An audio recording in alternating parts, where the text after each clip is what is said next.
Wow, okay, I got a comment here. I made a video about the dissonance in sex drive, how sometimes one partner will have a really high sex drive and the other partner will have a low sex drive, and that dissonance, that space in between the two things they want, can be what causes a lot of discord and hurt in a relationship.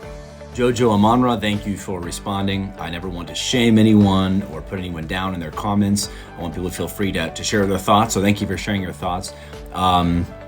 I do disagree with what you said, at least from what I understand what you said. Correct me if I'm wrong on this, but I'll read it. It says, you said, simple answer, stop forcing men to fight their nature. Women have hormonal cycles affecting their sex drive. Men don't. Polygamy or comply. So I think a lot of times wrong answers can be very simple, and sometimes the right answers can be pretty complicated and involve self-control and respect and bridling your passions and these kinds of things.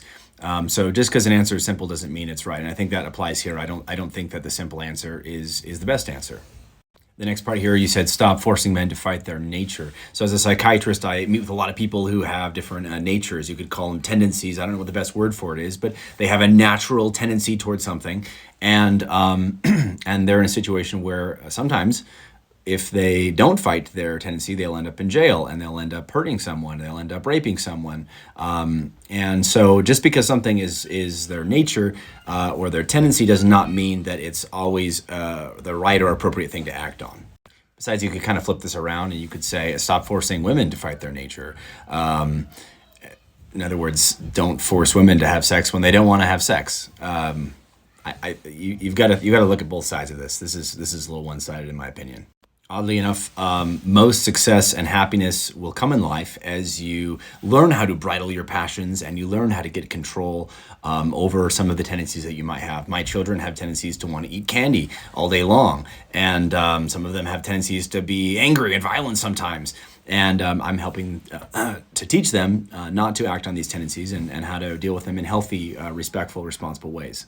Women have hormonal cycles affecting their sex drive, something else you pointed out. Yeah, and this can be, sometimes it does sometimes have a big effect on sex drive, but sometimes it's the other way around. Sometimes it's the women who have the higher sex drive. Lastly, you said polygamy or comply.